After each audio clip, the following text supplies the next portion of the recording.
Welcome to the channel. I know many of you listen to these videos to relax or fall asleep, and I'm really glad you're here. Before we start today's crime stories, please take a moment to subscribe if you haven't already. And if there's any crime story you'd like me to narrate for you, feel free to request it in the comments section. Now let's begin.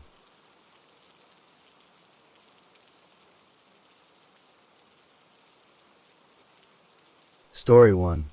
Edward Theodore Gain was born on August 27, 1906, in La Crosse County, Wisconsin. His parents were George and Augusta Gain. They were both from German families. Edward had one older brother. His name was Henry. Edward's mother, Augusta, was a very strong and religious woman. She went to a Lutheran church. She had very strict and unusual beliefs about the world. She often told her sons that the world outside their home was evil.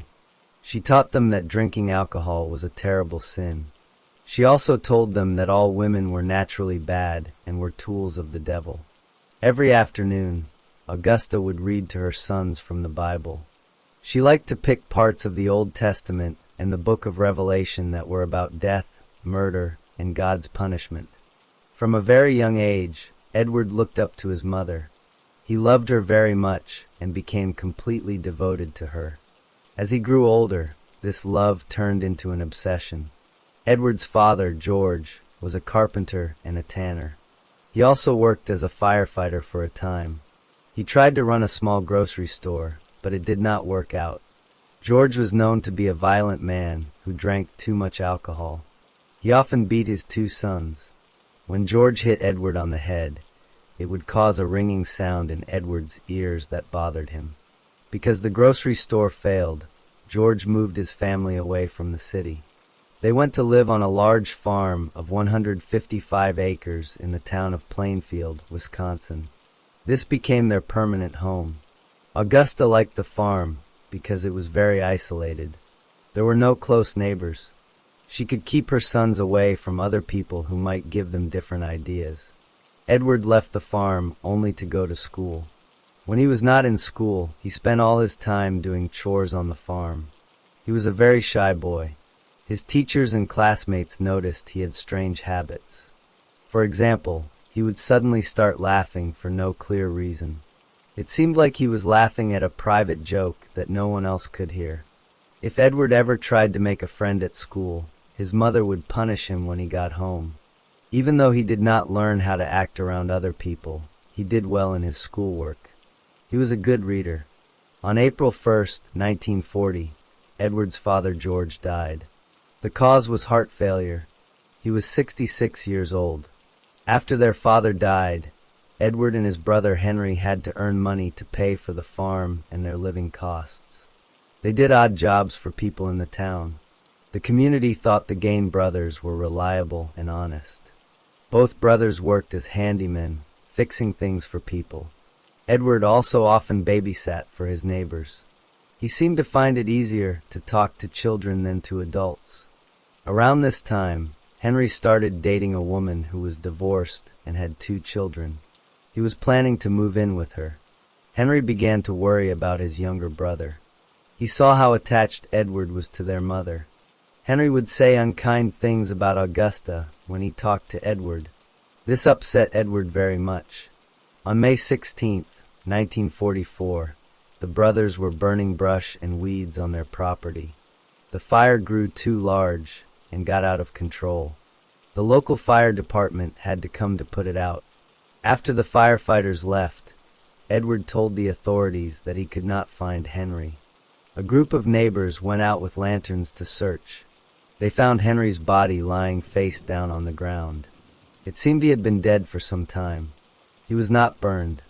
It was believed that Henry had died of heart failure. Later, some people noted that Henry had bruises on his head, but the police did not think a crime had occurred. The coroner said the cause of death was asphyxiation, which means he could not breathe. No one did a full autopsy, and there was no official investigation into Henry's death. With Henry gone, Edward was alone on the farm with his mother. Shortly after Henry's death, Augusta had a stroke that left her partly paralyzed. Edward took care of her. He did everything for her. One time, not long after her first stroke, Edward and his mother went to a neighbor's house to buy straw. While they were there, Augusta saw the neighbor, a man named Smith, beating a dog. A woman came out of the Smith house and yelled for Smith to stop, but Smith beat the dog until it died. Augusta was not upset about the dog. She was upset because she believed the woman who came out of the house was not married to Smith. Augusta called the woman a terrible name and said she had no right to be living there. This event upset Augusta very much. Soon after, she had a second stroke. Her health became much worse. On December 29, 1945, Augusta again died. She was 67 years old. Edward was heartbroken by his mother's death. He had lost the most important person in his life. He was now completely alone on the farm. After his mother died, Edward Gain lived alone on the farm. He kept the house, but he boarded up the rooms his mother had used. The upstairs, the parlor, and the living room were sealed off and left exactly as she had left them. These rooms stayed clean. The rest of the house, where Edward lived in a small room next to the kitchen, became very dirty and messy. To earn money, Edward continued doing odd jobs for people in Plainfield. He was still seen as a quiet and helpful handyman.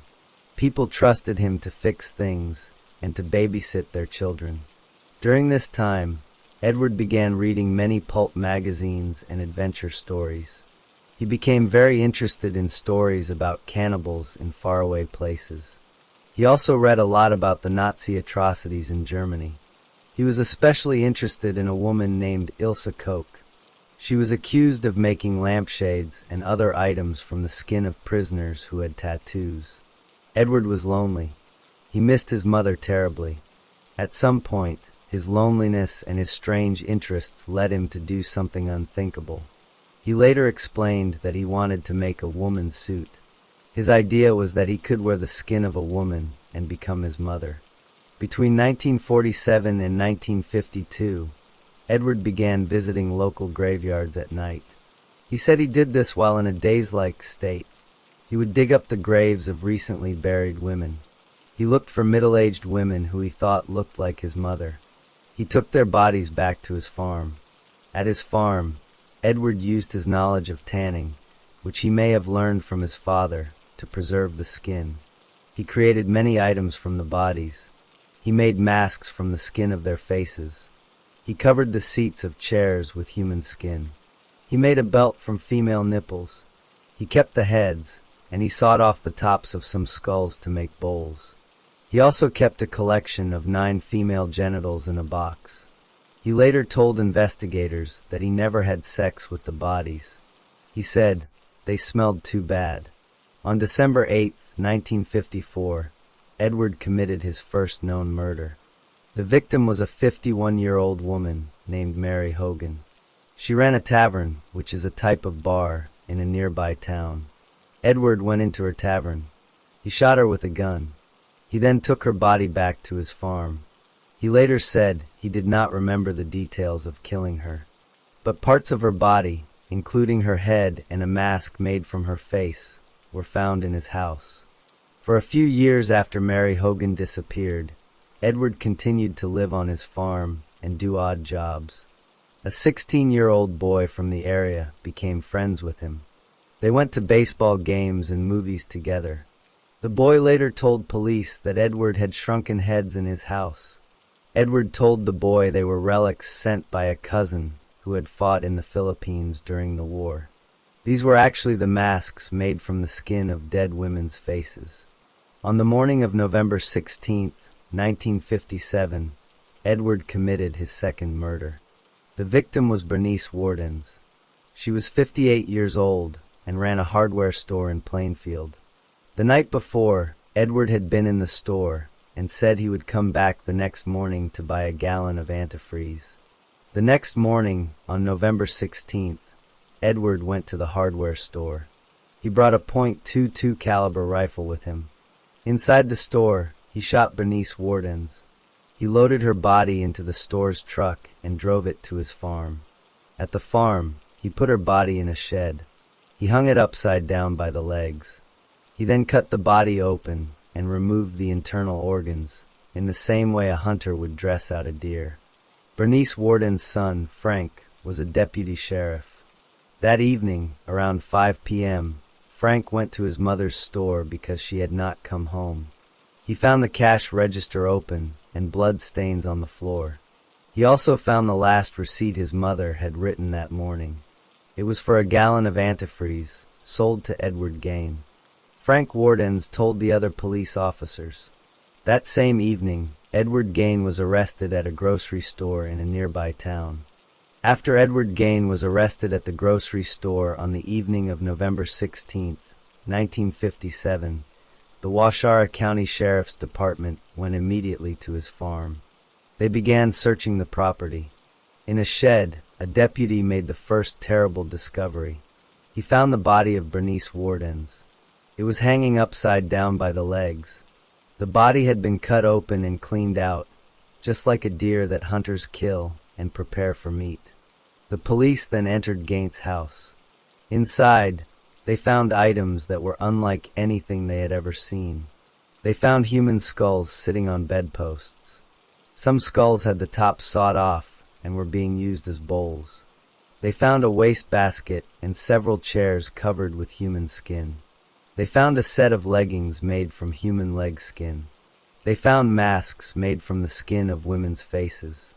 One of these masks was later identified as the face of Mary Hogan, the tavern owner who had disappeared in 1954. They also found her skull in a box. In a burlap sack, they found the entire head of Bernice Wardens. Her heart was found in a plastic bag near the stove. In a shoebox, there was a collection of 9 female genitals. They also found a belt made from human nipples. The police photographed all of these items.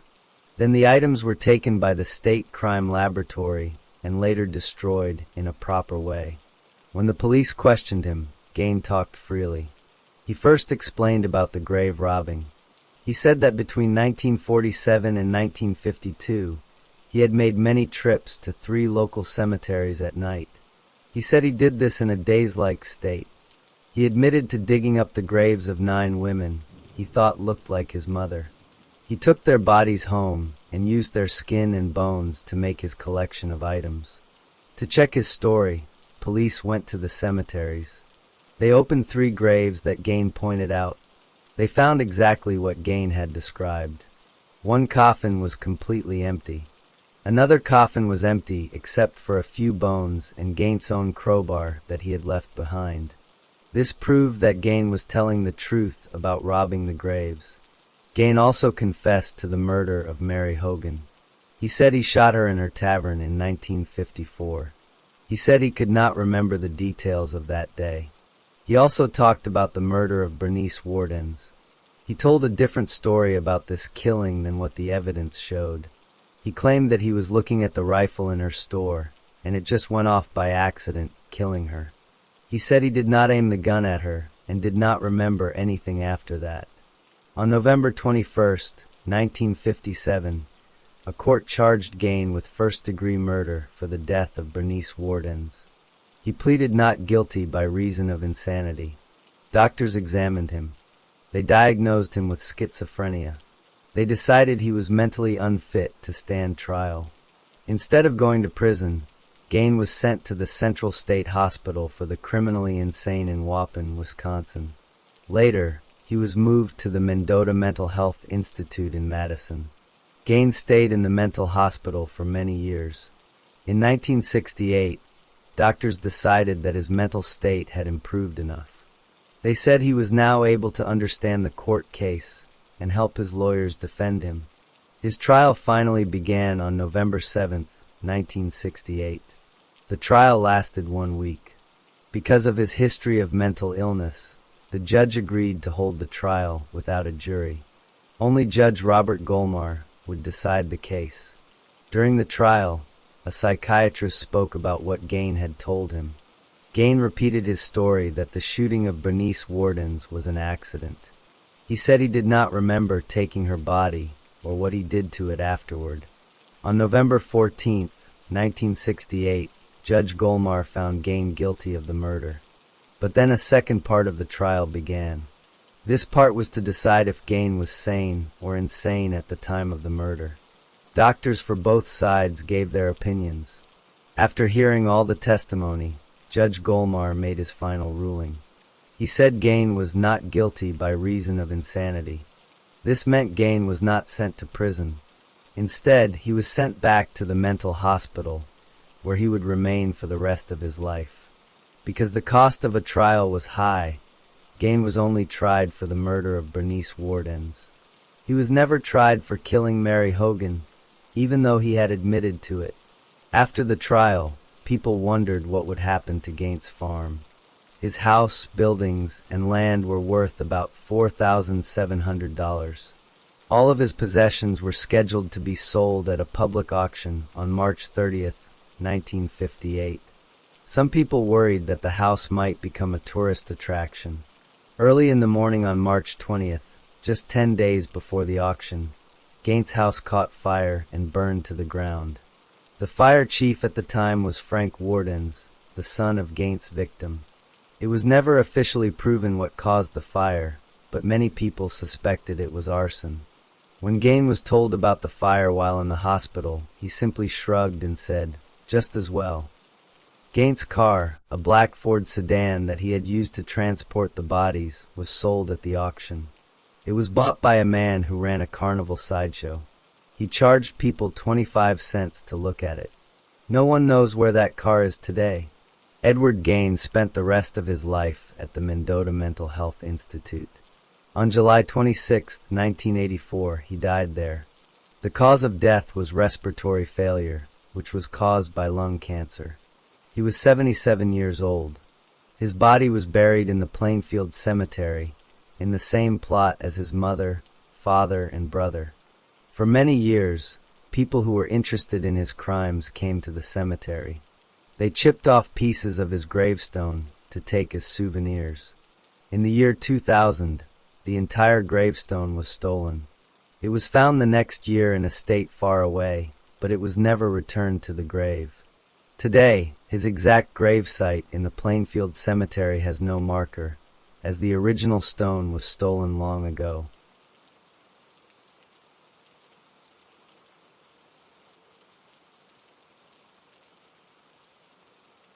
Story 2.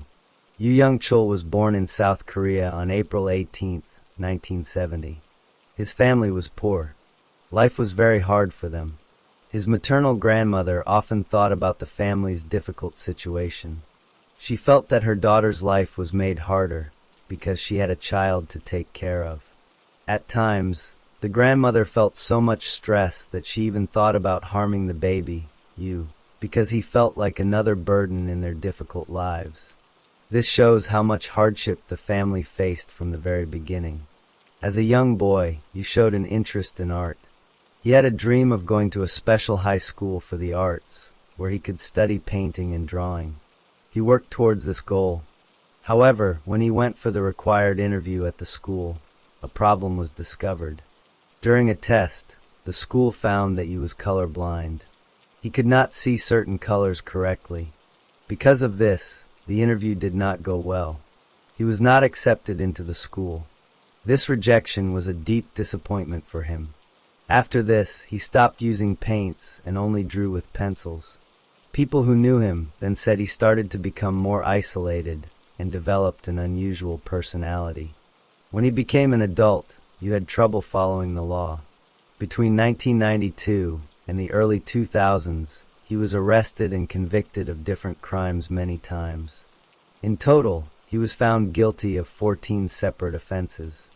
These were not violent crimes at first. They included things like theft and fraud. Because of these crimes, he spent about 7 years in prison. Prison became a regular part of his life. In 1992, despite his criminal activity, Yu got married. He and his wife had a son. However, his behavior did not change. He continued to commit crimes and was sent back to prison. His time in and out of jail put a lot of strain on his family life. His marriage eventually failed because of his constant legal troubles and time away. His wife and son were no longer part of his daily life. After his final release from prison for those earlier crimes, he was alone. He had a history of failure, rejection, and a broken family. He lived by himself and continued to feel anger about his life. He blamed other people for his problems. He was angry at wealthy people because he grew up poor. He was also angry at women, especially those who worked in jobs related to sex. He held on to these feelings of hate. He was out of prison, but he carried all his past anger and resentment with him into his daily life. In September 2003, Yu Young-chul began to act on his anger. He was living alone in Seoul and needed money. He decided to rob and hurt wealthy people who lived in nice homes. His first planned attack happened on September 24, 2003. He went to the home of a 72-year-old university professor named Lee Deok-soo in the Gangnam area of Seoul. He brought a heavy hammer and a knife. He attacked the professor first, stabbing him in the neck. Then he used the hammer to beat both the professor and his 67-year-old wife, Lee Eun-ok, until they died. This was his first murder. After this killing, he did not stop. He continued to target older people with money. On October 9, 2003, he went to a home in Jongnyo-gu, Seoul. Inside, he used his hammer to kill an 85-year-old woman named Kang Eun-sun. He then killed her 60-year-old daughter-in-law, Lee Suk-jin, and her 35-year-old handicapped grandson, Go Jin-soo. He killed 3 people in one house. Just 1 week later, on October 16th, he killed another woman, Yoo Jun-hee, age 60, in the Gangnam area by beating her with the hammer. Yu continued this pattern into November. On November 18, 2003, he entered another home in Jongnyo-gu. He killed an 87-year-old woman named Kim Jong-suk and her 53-year-old housekeeper, Bae Ji-hai, with his hammer. After the killings, he tried to open a safe to steal money. While doing this, he accidentally cut himself and bled at the scene. He knew the police could use his blood to find him. So he set the house on fire to destroy the evidence before he left. The police who investigated later thought it was just a robbery and fire. They did not connect the deaths to a single killer. By December 2003, the police were starting to investigate the series of wealthy people found dead. You felt the pressure. He decided to change his target. Around this time, he met a new girlfriend. She worked as an escort. When she learned about his criminal record, she told him to stay away from her. This made Yu very angry. He decided to take revenge on all women who did this type of work. He planned his new crimes carefully. He rented a small apartment in the Mapo district of Seoul. He used this place as a trap. He would call escort services and ask for a woman to come to his apartment. When she arrived, he would have sex with her. Then, after the act, he would attack her with his hammer. The first woman he killed this way was 23-year-old Kwon Jin-hee on March 16, 2004. After she was dead, he cut her body into pieces. He put the pieces in bags and dumped them near a university. To hide the bodies and make them hard to identify, Yu began to mutilate them. He cut off heads and hands. He removed body parts. He took the remains and buried them in the mountains outside the city, near Bangwon Temple. On April 13, 2004, he killed a 44-year-old male street vendor named An Jae-sun. The man had sold him fake medicine. Yu attacked him, put him in his own van, and killed him. He cut off the man's hands and threw them away, then set the van on fire. From May to July 2004, Yu killed many women in the same way. He would call an escort, they would come to his Mapo apartment, and he would beat them to death with his hammer. Then he would cut up their bodies and bury the parts in the mountain. His victims during this time included women aged 24 to 35, Kim Hee-sun on May 5th, Shin Min-ae on May 7th, Han Suk-ja on June 2nd, Chung Young-ae on June 4th, Jang Kwang on June 9th, Kim Ji-ho on June 18th, Woo Koo-yeon on June 25th, Kim Mi-young on July 2nd, Go Sun-hee on July 9th, and Im Mi-yeon on July 13th. He He killed 10 women in just over 2 months. During this time, people started to notice. Several women who worked at the same massage parlor had gone missing after going to meetings with a client. The owner of the massage parlor became very suspicious. She remembered that all the missing women had received similar phone calls from a man asking for their services. She realized this client might be dangerous. She decided to do something about it. She did not go to the police station immediately. Instead, she planned to catch the man herself. On July 15, 2004, the owner received another call. A man wanted a woman to come to an address in Mapogu. The owner believed this was the same man. She gathered several male employees from the massage parlor. They went with her to the meeting place. One police officer also came with them, but he left before the man arrived. The employees waited. When Yu Young Chul showed up at the location, the employees from the massage parlor recognized him as the client. They surrounded him and grabbed him, holding him down until another police officer arrived and put handcuffs on him. He was finally in custody. As the police took him away, he suddenly fell to the ground. He started shaking and acting as if he was having an epileptic seizure. The police officers, worried he was sick, loosened his handcuffs. As soon as they did, Yu jumped up and ran away. He escaped from the police. For 12 hours he was free.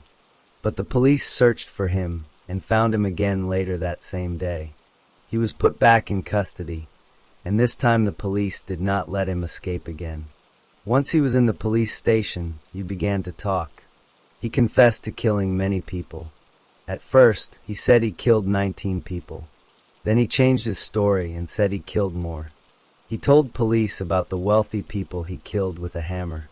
He told them about the women he killed in his apartment. He led police to the mountain near Bangwon Temple, where they dug up the remains of 11 women. He explained how he cut up the bodies. He also told them about the house he burned and the street vendor he killed. The police realized they had caught a man who had been murdering people for almost a year. After Yu Young Chul was captured and brought back to the police station, the investigation began in earnest. He sat with detectives and told them about his crimes. He explained how he killed wealthy older people in their homes, starting in September 2003. He described breaking into their houses and using a hammer to beat them to death. He told them about setting the house on fire to hide his blood. The police checked his stories against their old records of unsolved deaths and robberies. They found that his confessions matched the cases they could not solve at the time. Next, he took police officers to the places where he hid the bodies. He led them to the mountain area near Bangwon Temple in Seoul. The police brought digging equipment. They searched the ground where you pointed. They found the buried remains of 11 women. The bodies were in pieces and badly damaged. It took time for doctors to examine the remains and confirm who the victims were. The police also searched Yu's small apartment in Mapogu. They found evidence there, including the hammer he used in many of the killings. They found tools and other items that connected him to the crimes. During the questioning, Yu kept changing his story about how many people he killed. At first, he said 19. Then he said 26. He also made shocking claims, saying he ate the livers of some victims.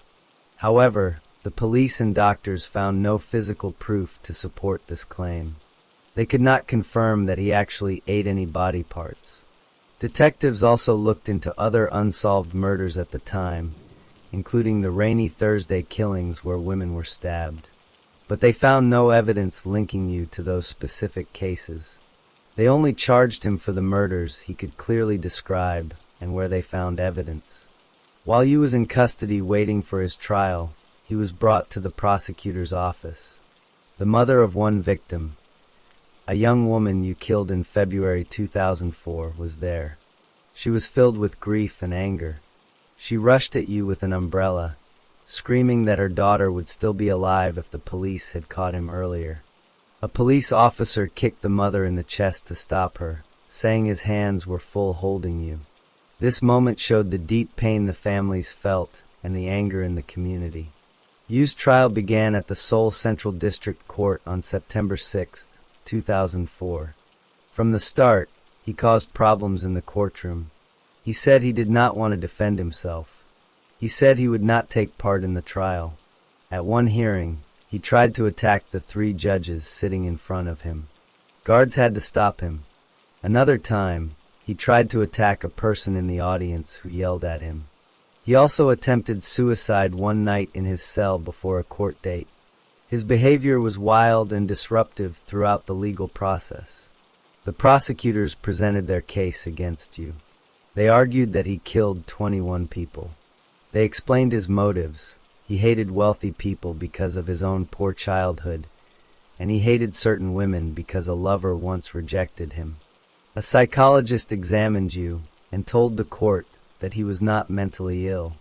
Instead, he had an antisocial personality disorder. This meant he created his own set of beliefs and rejected the normal rules of society. He knew right from wrong but chose to do wrong. On December 13, 2004, the court gave its final decision. The judges found Yu Young-chul guilty of 20 murders. They dismissed one charge, the killing of a woman in Imandong in February 2004, because they decided there was not enough proof for that specific case. The court said that killing 20 people was the worst crime spree in the nation's history. The judges stated that the death penalty was the only possible punishment for such terrible acts. They sentenced Yu to death. The prosecutors appealed, trying to get the 21st murder added back, but the Supreme Court upheld the original decision on June 8, 2005. After his sentence, he was held at the Seoul Detention Center. He did not follow the rules. He would take the best food from other inmates. He banged on his cell door late at night to bother the guards. He demanded they boil water for his coffee at all hours. Because of this bad behavior, a group of prisoners who were gang members beat him up. Years later, in November 2014, guards discovered that Yu had been bribing prison staff. He was smuggling in Japanese comics, adult picture books, and erotic magazines. For this, he was moved to a high-security prison in Daegu with stricter controls. In 2023, he was transferred back to the Seoul Detention Center, where he remains on death row. The families of the victims were left with deep pain that never went away. The people of South Korea were shocked by the case. It started a new public debate about whether the country should use the death penalty, which had not been carried out since 1997. Yu Young-chul became one of the most infamous criminals in the nation's history, a man who killed 20 people over 10 months driven by anger and hate.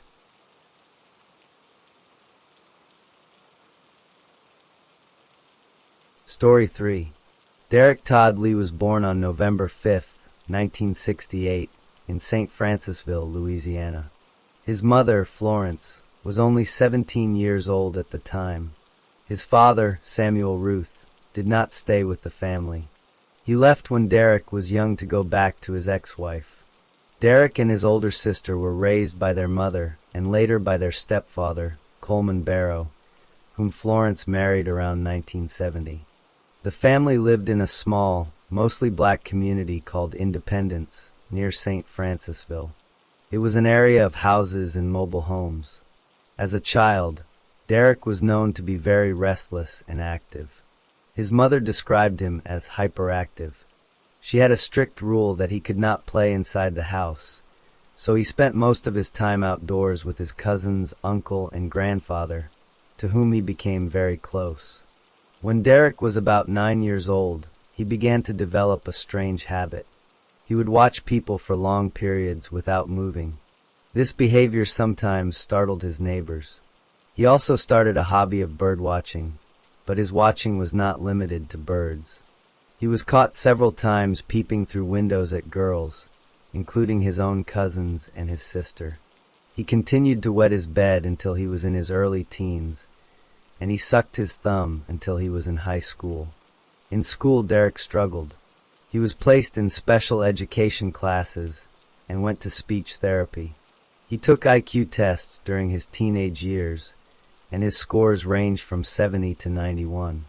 He felt embarrassed about being in special education, and other students bullied him for it.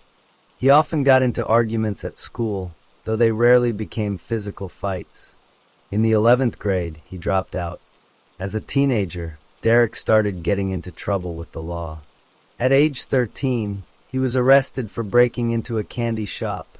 When he was 16, he was arrested for attempted murder after using a knife in a fight with another teenager, but that case did not go to court. In 1986, a family member reported him to the police for peeping through her windows again. In 1987, Derek moved to Zachary, Louisiana, with his girlfriend, Jacqueline Sims. He found work as a pipe fitter, a job in construction. They got married in 1988. Later that year, their son was born, and their daughter was born in 1992. After the children were born, Derek began to stay away from home for days at a time. He spent his time at bars and restaurants, where he would meet other women. His marriage became strained, and in 1990, he twisted his wife's arm during an argument and forced her out of the house. She filed a restraining order against him. Derek's criminal behavior continued. In 1988, he was convicted for entering someone's home without permission. In 1992, he was found inside the locked home of a man with 2 young daughters. In 1993, he was sentenced to 4 years in prison for simple burglary. He was released on parole in 1995, but just 2 months later, he was arrested in another town for peeping through a woman's window.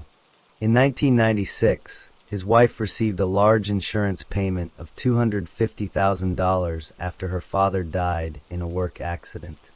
Derek took control of this money. He spent it on expensive cars, clothes, and jewelry for himself. He used it to impress women at bars, and even gambled thousands of dollars at a casino. He bought a house and land south of St. Francisville. Around this time, he also began a long-term relationship with another woman, who gave birth to his 3rd child in 1999. In 1999, Derek began stalking a 36-year-old woman named Colette Walker. He first saw her at her job. A few days later, he approached her in a parking lot near her home and asked her for a date. She said no.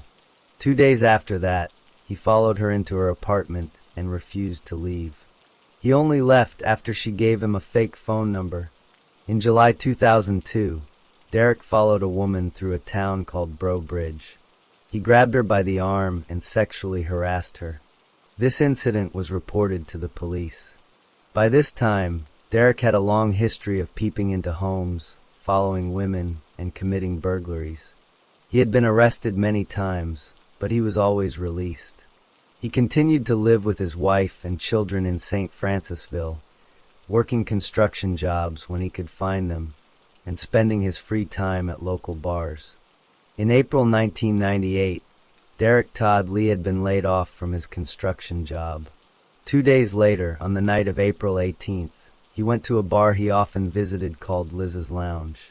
He got into an argument with his girlfriend there and left angrily. He got into his car and drove to the home of Randy Mabrewer, a 28-year-old woman who lived in Zachary. Lee knew this house because he had watched it many times before during his late-night prowls. Lee broke into Randy's bedroom through a window. He attacked her inside the room, causing her to bleed heavily. After she was unable to fight back, he dragged her out of the house to the driveway. There, he raped her. Randy's 3-year-old son was asleep in the house during the attack. Lee then took Randy and drove away with her. Her body was never found. Her car keys and a pair of small dumbbells also disappeared that night. The next morning, Randy's ex-husband arrived to pick up their son. He found her missing and reported it to the police. Because the ex-husband had a history of drinking and fighting, the police first suspected him. He had a friend who said he was with her that night, so he was let go. The police had no other leads, and the case remained unsolved. No one connected it to Lee. For over 3 years, Lee did not kill anyone else, as far as the police knew. Then, on September 23, 2001, he went to the home of 41-year-old Gina Wilson Green in Baton Rouge. Gina had been worried about her safety and kept cans of pepper spray on her window sills. Lee got inside her home. He raped her and then strangled her to death in her kitchen. After she was dead, he moved her body to her bed. He took her mobile phone with him when he left. Weeks later, someone found the phone in a trash can in a nearby alley. Gina's murder scared people in the area because it was close to Louisiana State University. The police again looked at people close to the victim. They questioned Gina's ex-husband. They also questioned a painter who had argued with her over money. Neither was charged. This murder was not yet linked to Randy Mabreur's case. On January 14, 2002, Lee killed again. For days earlier, he had lost another job. He drove to the small town of Addis and went to the home of 21-year-old Jerlyn DeSoto. Lee knocked on her door. When she answered, he told her he needed to use her phone. She let him inside. As soon as he was in, Lee hit her on the head from behind with the phone. Jerlyn managed to run to her bedroom and grab her husband's shotgun. But the gun was not loaded. Lee caught up to her and took the gun away. Jerlyn then ran for the back door, but Lee caught her again. He had a large hunting knife. He stabbed her many times in the back and chest, and then cut her throat. He stomped on her body before leaving. Jerlyn's husband found her body when he came home. He was very upset. He touched the shotgun and got blood on his clothes. He even punched a hole in the wall. Because he disturbed the scene, the police first thought he might be the killer. They held him as a suspect. However, investigators found skin cells under Jerlyn's fingernails. This was DNA evidence from her attacker. It was saved, but it did not match anyone in the police system. On May 31, 2002, Lee attacked 22-year-old Charlotte Murray Pace. Charlotte had just graduated from LSU and moved into a new home on Charlotte Avenue in Baton Rouge.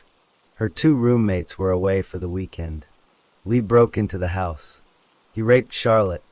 Then, during a long and violent struggle, he stabbed her 81 times with a screwdriver. The police quickly linked this murder to Gina Wilson Green's case. Both women had lived near each other and jogged in the same park. The police now knew they were looking for one man who had killed at least two women. On July 9, 2002, Lee drove to Breaux Bridge and went to the home of 46-year-old Diane Alexander. Diane was a black woman, unlike his other recent victims. Lee knocked on her door and said he was doing construction work for a neighbor. He asked to use her phone book. Diane did not let him in. She handed him a cordless phone and a phone book through the partially open door. Lee stood on the porch and talked to her. He kept asking to speak to her husband. When Diane finally said her husband was not home, she stepped outside to get her phone and book back. At that moment, Lee forced his way inside. He began choking Diane and pulled out a knife. He forced her to the floor. He put the knife down to touch himself, and Diane grabbed it. He took it back. He then cut an electrical cord from a lamp and wrapped it around her neck. He tried to rape her, but he could not. He became angry and started beating her. He hit her face and stomped on her stomach. Just then, Diane's adult son walked into the house. He heard his mother screaming. Lee saw him and ran out the back door to his car. He took Diane's purse and the cut electrical cord with him. Diane called 911 before she lost consciousness. She spent 2 days in a coma but survived. Her son gave police a good description of Lee's car, a gold Mitsubishi Mirage with damage to the front. Just 3 days later, on July 12, 2002, Lee struck again. He went to the home of 44-year-old Pam Kinnamore in Baton Rouge. Pam had just come home from her antique shop. She was sitting in her bath. The front door was unlocked. Lee entered the house, attacked her in the bathroom, and tied her up. He put her in his truck and drove away. 2 people saw her in the truck. One woman wrote down part of the license plate. A truck driver reported it on his radio. Lee drove Pam to a remote area called Whiskey Bay. There, He raped her and then cut her throat so deeply that she was nearly beheaded. He took a silver toe ring from her body and later gave it to his wife. On November 21, 2002, Lee killed 23-year-old Dean Collum in Lafayette. She was the only victim from outside the Baton Rouge area. He took her from her home. Her car was found near a cemetery. 3 days later, a hunter found her body in a forest near Scott, Louisiana. She had been raped and beaten to death. On March 3, 2003, Lee killed his last known victim, 26-year-old Carrie Yoder. He took her from her home on Dodson Avenue in Baton Rouge. He raped and beat her, then strangled her.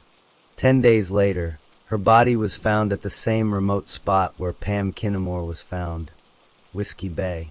After the attack on Diane Alexander, the police had a detailed description of the attacker's car. After the murder of Pam Kinnemore, they had partial license plate information. They also had DNA from several crime scenes, including the skin cells from under Geraldine DeSoto's fingernails. They sent this DNA to a special company. The company analyzed it and reported that the killer was most likely a black man. This was a major change. Earlier, witnesses had described seeing a white man in the areas where the murders happened. The police had spent months testing thousands of white men. Now, they knew they were looking for a black man. A police artist worked with Diane Alexander, the survivor, to create a sketch of the man who attacked her. In May 2003, that sketch was shown to the public. When police in the nearby town of Zachary saw the sketch, they recognized the man immediately. His name was Derek Todd Lee. They remembered him from a recent report of a man peeping into a woman's window. They also remembered that he had given a DNA sample in an old case. The police in Baton Rouge got that sample and rushed it to the lab for comparison. The DNA lab worked quickly to compare the sample from Derek Todd Lee with the evidence found at the crime scenes. The result was a perfect match. Lee's DNA matched the sample found under Geraldine DeSoto's fingernails. It also matched evidence from the other murders. The police finally had the name of the killer they had been searching for. On May 10, 2003, the police asked Lee to come to the station to give a voluntary DNA sample. Lee agreed and gave the sample. He then went home, but he must have known he would be caught. That same day, he went to his children's school and took them out of class. He told his wife to pack and take the children to Detroit, Michigan.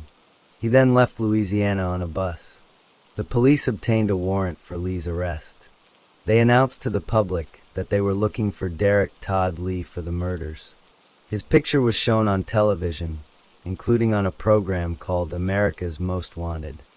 Tips started coming in from all over the country. Lee traveled by bus through Michigan and Illinois. He eventually made his way to Atlanta, Georgia. He stayed in homeless shelters and motels. The police in Atlanta were watching for him. They almost caught him at one motel, but he got away. They followed him to another location. On May 27, 2003, they found him in a neighborhood called Polar Rock. This time, they surrounded the area and arrested him without any trouble. He did not fight. He agreed to go back to Louisiana without a fight. He was brought back to Baton Rouge and charged with 5 murders. The case against Lee was built on strong DNA evidence. In August 2004, he went on trial for the murder of Geraldine DeSoto. The prosecutors did not charge him with first-degree murder because DeSoto had not been sexually assaulted. They charged him with second-degree murder instead. The jury found him guilty. The judge sentenced him to life in prison without the possibility of parole. Before his next trial, doctors examined Lee. They wanted to see if he was fit for trial. He scored low on IQ tests, with scores around 65. But the doctors decided he was still able to understand the court proceedings and help his lawyers. They said he was competent to stand trial. In October 2004, Lee was tried for the murder and rape of Charlotte Murray Pace. The evidence against him was very strong. The jury found him guilty. For this crime, the jury sentenced him to death by lethal injection. He was sent to death row at the Louisiana State Penitentiary, a large prison often called Angola. In January 2008, the state Supreme Court agreed with the conviction and the death sentence. Diane Alexander, the woman who survived Lee's attack, helped catch him by giving a description to the police. After his arrest, she tried to claim a reward of $100,000 that had been offered for information leading to his capture. The organization that offered the reward, Lafayette Crime Stoppers, said she could not have the money. They said she did not call their special tip line before the reward expired. She took them to court, but the court decided in favor of Crime Stoppers. While in prison, a rumor started that Lee used a recording of a crying baby to trick women into opening their doors. The police said this was not true. It was just a story that spread among people. Lee spent 12 years on death row. On January 21, 2016, he died at a hospital in Zachary, Louisiana. He had been taken there a few days earlier because he was sick. The cause of death was heart disease. He was 47 years old. After Lee's death, his son Dedrick was arrested in 2018. He was 19 years old. He accidentally shot and killed a 16-year-old girl. He was convicted of negligent homicide and served a short time in jail. The name of Derek Todd Lee became known as the Baton Rouge serial killer, a man who stalked and murdered women for 5 years before his DNA finally led to his capture.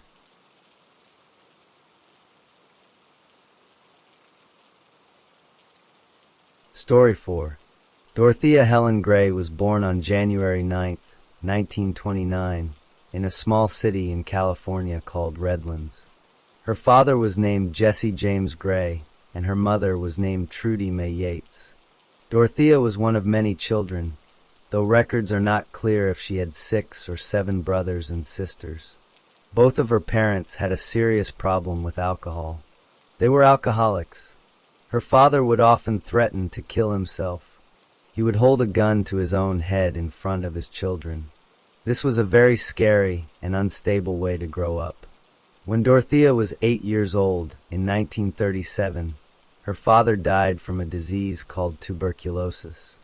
After her father died, Dorothea's mother continued to struggle. She worked as a sex worker to make money. Because of this, in 1938, the authorities decided that Trudy Mae could no longer take care of her children. Dorothea and her siblings were taken away from their mother. Before the end of that same year, Dorothea's mother died in an accident on a motorcycle. Being an orphan, Dorothea was sent to live in a children's home, which is also called an orphanage. It was there that a very bad thing happened to her. An adult at the orphanage sexually abused her. This was a traumatic event in her young life. When Dorothea turned 16 years old in 1945, she got married for the first time. Her husband was a soldier named Fred McFall. He had just come home from fighting in World War II. They had 2 daughters together. One daughter was born in 1946, and the other in 1948. Dorothea did not raise these children herself. She sent one daughter to live with family members in a city called Sacramento. The other daughter she put up for adoption, meaning other people became her legal parents. Dorothea also had a miscarriage, which means she lost a baby during pregnancy. In the spring of 1948, Dorothea was arrested for the first time. The crime happened in a city called Riverside. She bought things like purses and jewelry using checks that were fake. She had forged the checks. Dorothea admitted she was guilty of 2 counts of forgery. As punishment, she spent 4 months in a local jail. After she got out, she was ordered to be on probation for 3 years. This meant she had to follow certain rules and report to an officer. Only 6 months after her release, she left Riverside and moved away. Later that same year, her first husband, Fred, left her. In 1952, Dorothea got married again. She married a man named Axel Bren Johansson, who was a merchant seaman. This type of job meant he was often away on ships for a long time. For this marriage, Dorothea created a completely fake identity for herself. She told people her name was Taya Singoalanayarda. She claimed she was a Muslim woman whose family was from Egypt and Israel. Their marriage was not happy or peaceful.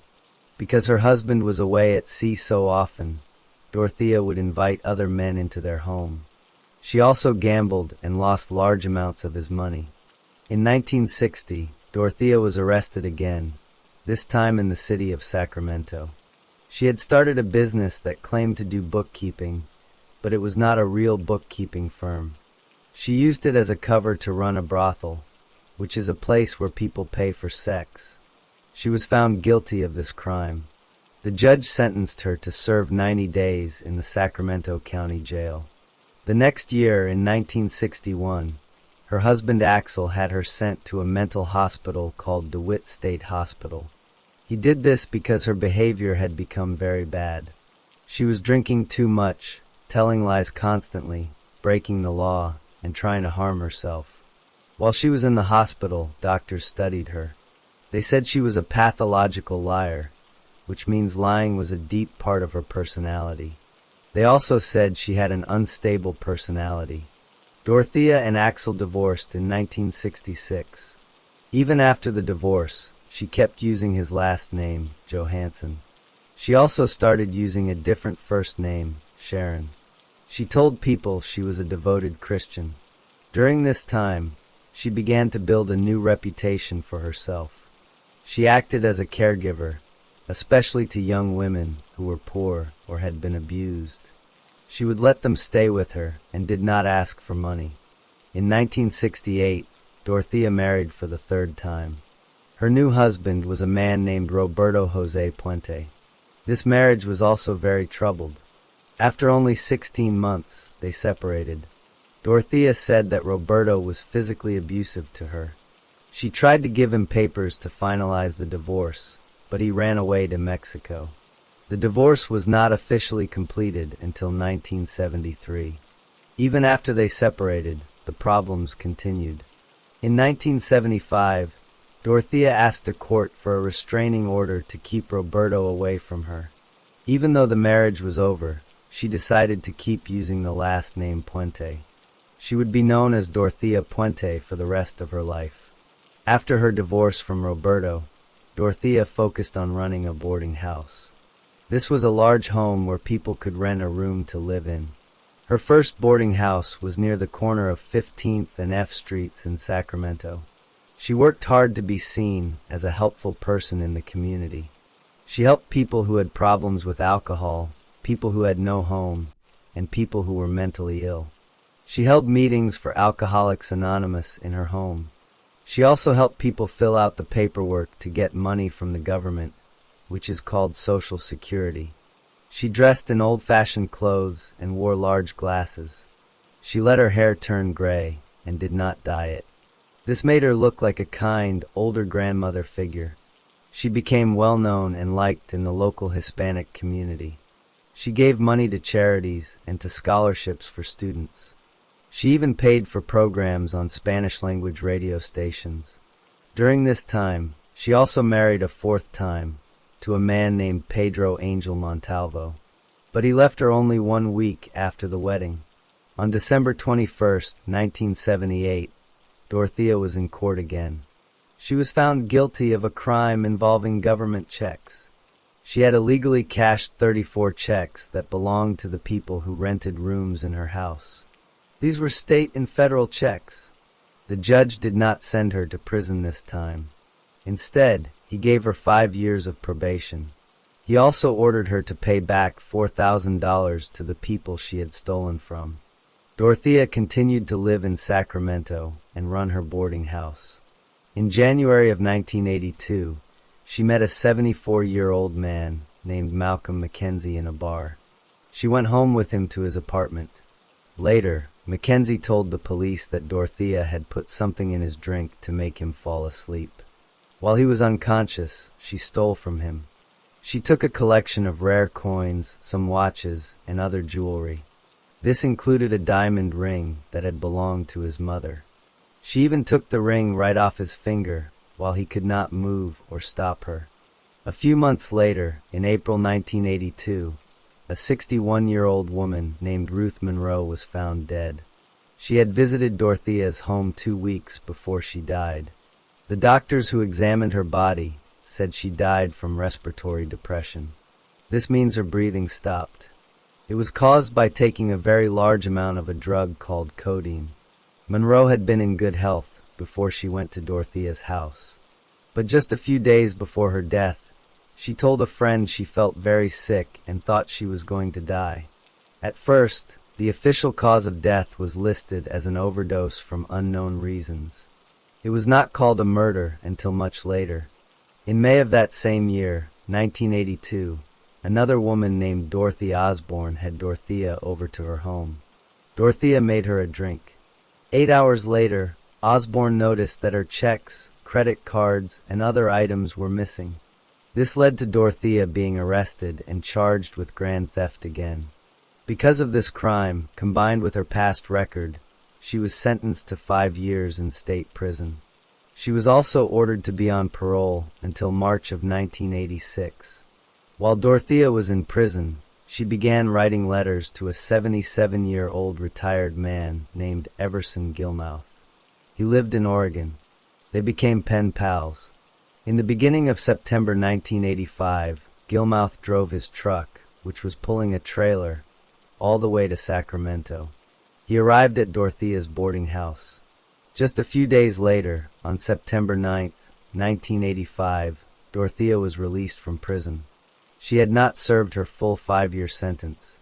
A friend named Ricardo Ordorica and Everson Gilmouth picked her up from prison and brought her home.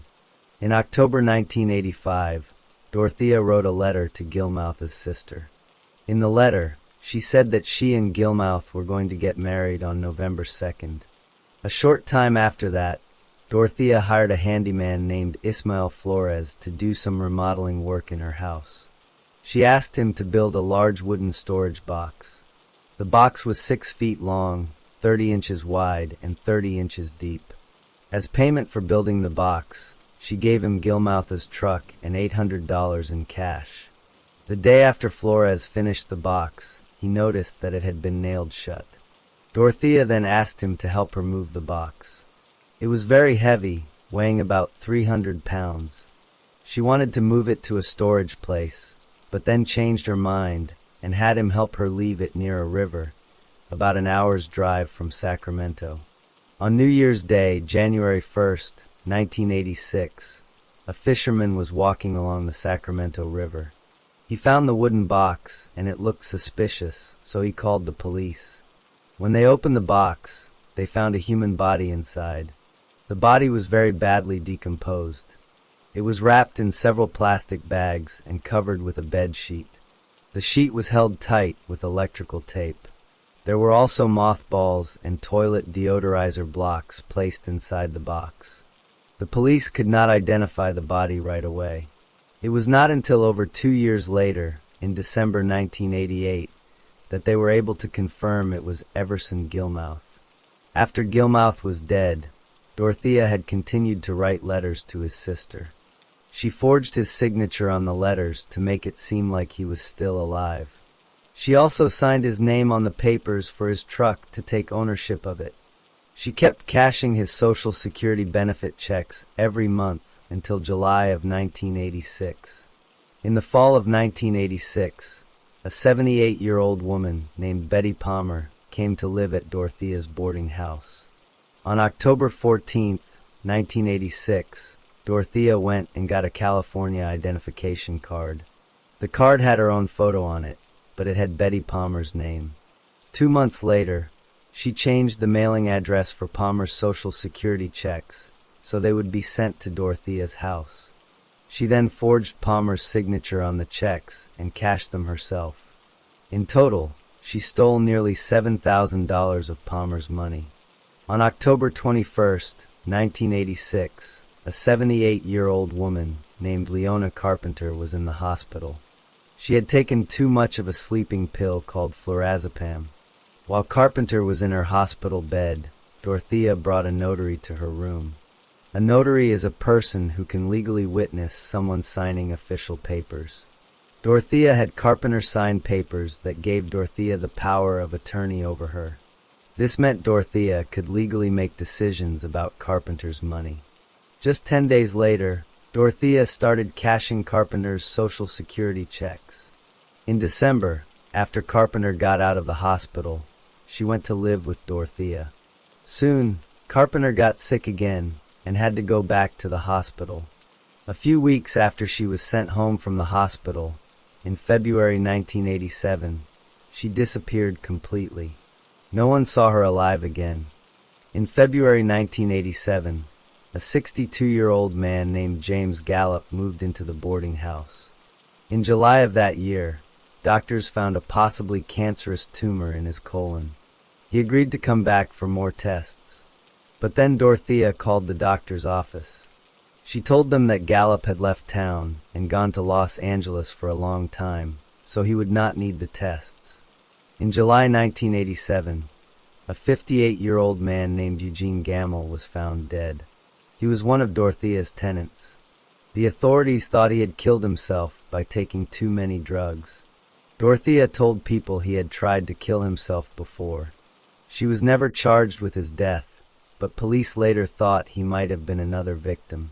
On October 2, 1987, a 61-year-old woman named Vera Martin was sent to live with Dorothea.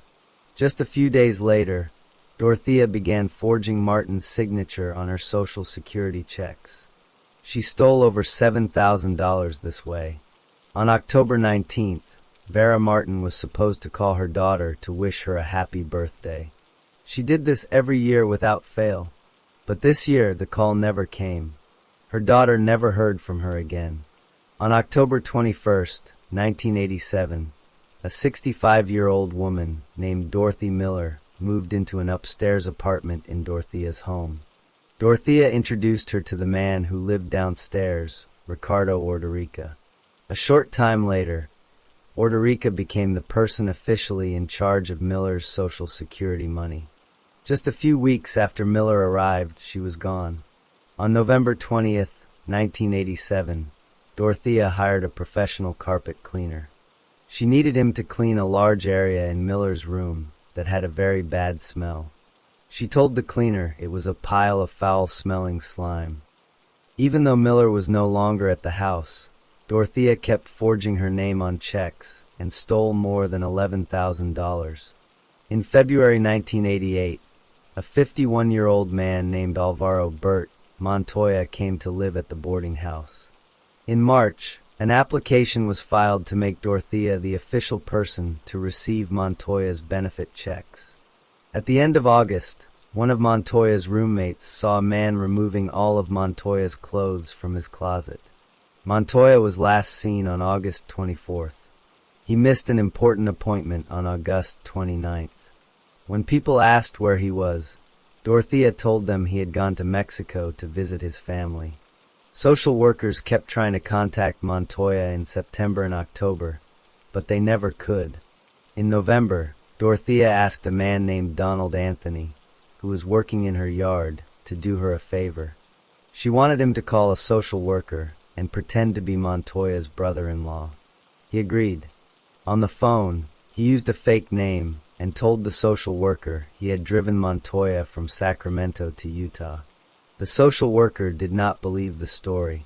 She told Dorothea she was going to call the police. A few days later, the social worker got a letter in the mail. It was supposedly from the fake brother-in-law.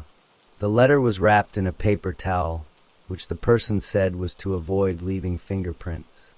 On March 9, 1988, a 55-year-old man named Benjamin Fink was sent to live at the boarding house. His brother visited him every week for about 6 weeks. By the end of April, Fink was gone. Another person living in the house noticed a terrible smell coming from Fink's room. Dorothea told him it was just a problem with the sewer pipes. On April 29th, Dorothea had 12 bags of cement delivered to her house. In June, she had a man dig a hole in the ground right next to the door of a metal shed in her yard. Later, that hole was filled in with concrete. By the end of 1988, Many people had gone missing after going to Dorothea Puente's boarding house. Their social security checks, however, continued to be cashed. On November 7, 1988, the police went to speak with a man named John Sharp. He was a former resident of Dorothea's boarding house. They wanted to ask him about the disappearance of Alvaro Montoya. At first, Sharp told the officer that he had seen Montoya just 2 days earlier. But while he was talking, he secretly slipped a small note to the officer. The note said, "She wants me to lie to you." This made the police suspicious. Later, Sharp agreed to meet with an officer privately to tell his full story.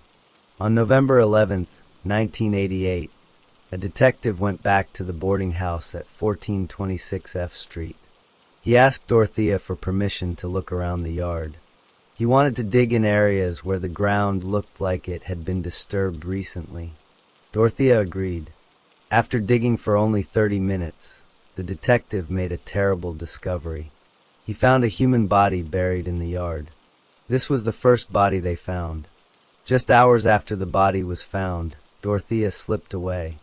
The police were questioning her at the scene, but she managed to leave and disappear. On November 13, 1988, the police issued an all-points bulletin for her arrest. This is an alert sent to all law enforcement agencies to be on the lookout for a specific person. For several days, no one knew where Dorothea was. Then, on November 16, 1988, a man named Charles Wilkes was watching television in Los Angeles. He saw a news report about Dorothea and the bodies found in her yard. He realized that he had met the woman in the report just the day before. He had been at a bar near his apartment, and a woman calling herself Donna Johansson had talked with him. He called a news reporter named Jean Silver, who he had seen on TV. Wilkes and Silver met, and then they called the local police. They gave the police the address of the motel where Donna was staying. That same day, the police went to the motel and arrested Dorothea Puente. On November 17, 1988, Dorothea was flown back to Sacramento, escorted by police officers. She was booked into the county jail. She was then formally charged with the murder of Alvaro Montoya. Over the following weeks, police continued to dig at the F Street property. They found more bodies buried in the yard. Some were buried under a metal shed. One was buried under a concrete slab near some rose bushes. Another was found under a gazebo. In total, the remains of 7 people were uncovered from the yard. The police also investigated the death of Everson Gillouth. They questioned the handyman, Ismael Flores, who had built the wooden box. On March 10, 1989, the criminal charges against Flores were dropped. The reason was that too much time had passed since Gilmouth's body was found in 1986. The law has a time limit for bringing charges, called the statute of limitations, and it had expired. Flores later agreed to testify against Dorothea in exchange for not being charged. On March 31, 1989, the official charges against Dorothea were increased. She was now charged with 9 counts of murder. Because of the special circumstances of the crimes, the prosecutor could ask for the death penalty. The investigators believed that most of her victims had been given drugs until the drugs stopped their breathing. Then she wrapped their bodies in sheets and plastic and buried them in the yard.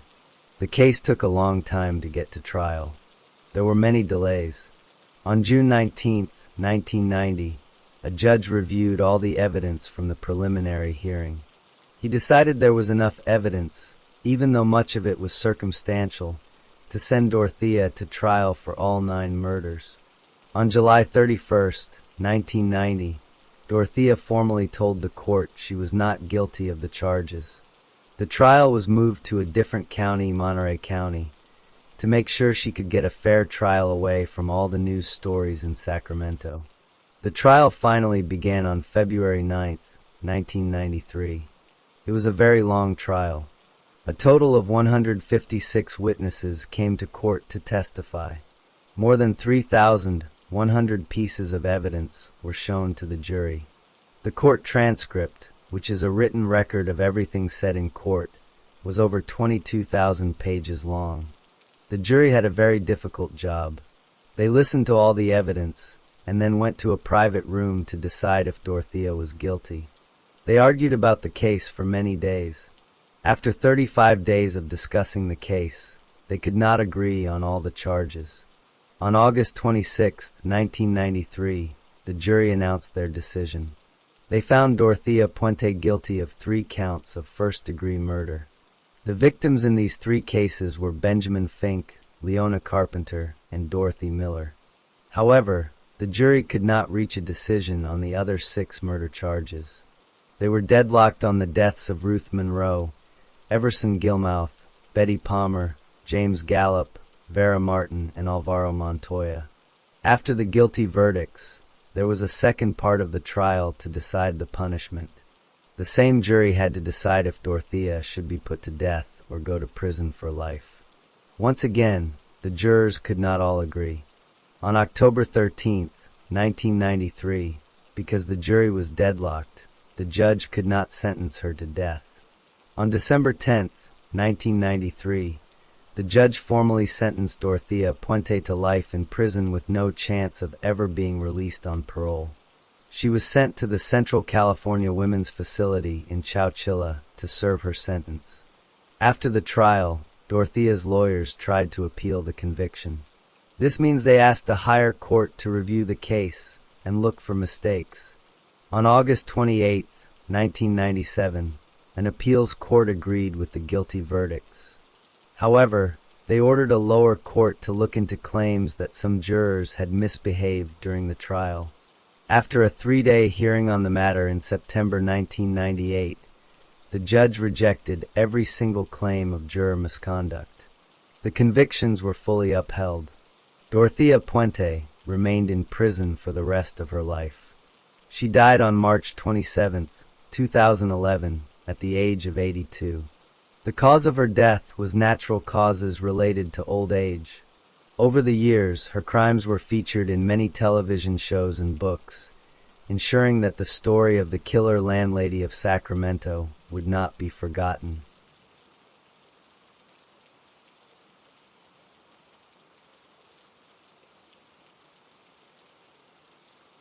Story 5. Antoinette Renee Frank was born on April 30, 1971, in Opelousas, Louisiana.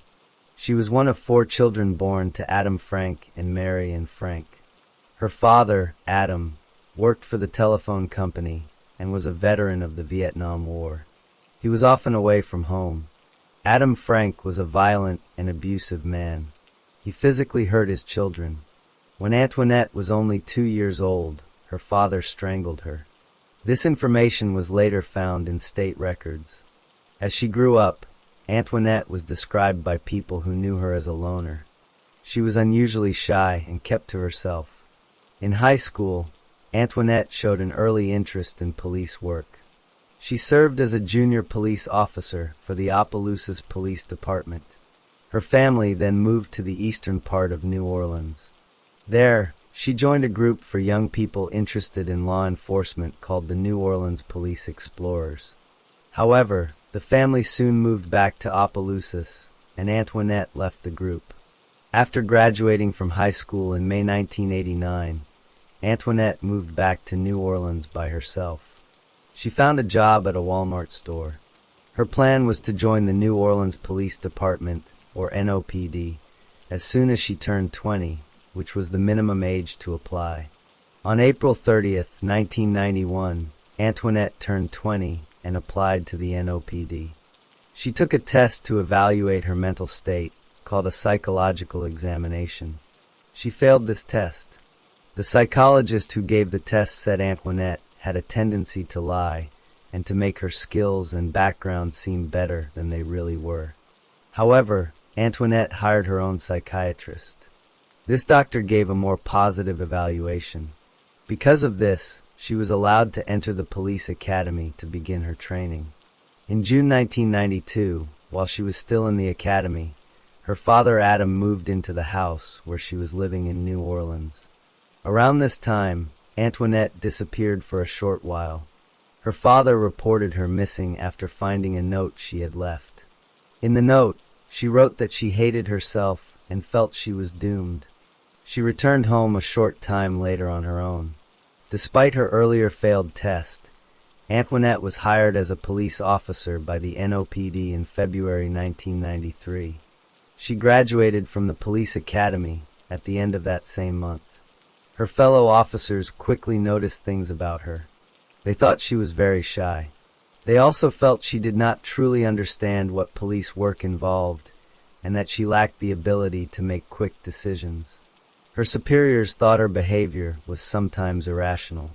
Because of these issues, her supervisors often had to review her work.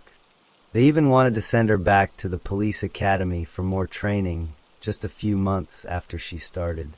However, on a few occasions, she did good work and even won small awards for her efforts in the community.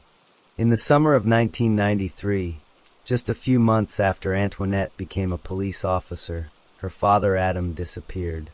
She reported him missing. He was not seen again. Later in her career, Antoinette met a young man named Rogers Lacaze. He was known to police as a drug dealer. In late 1994, she responded to a call where Lacaze had been shot. Antoinette later said she wanted to help him change his life. But instead, she was attracted to him. Their relationship became romantic and sexual. Other police officers noticed this. They saw Lacaze driving her personal car. They even saw him helping her move her police car at the scene of an accident. Once, she took him with her on a police call and introduced him as a trainee. Other times, she said he was her nephew. Antoinette was putting her career at risk by being close to a known criminal, but she continued the relationship. In early 1995, Antoinette Frank was working an extra job as a security guard at a Vietnamese restaurant called Kim On. The restaurant was run by the Vu family. She worked there part-time to earn extra money. A fellow New Orleans police officer named Ronnie Williams also worked as a security guard at the same restaurant. Antoinette believed that Ronnie was giving her fewer hours and less pay than she deserved.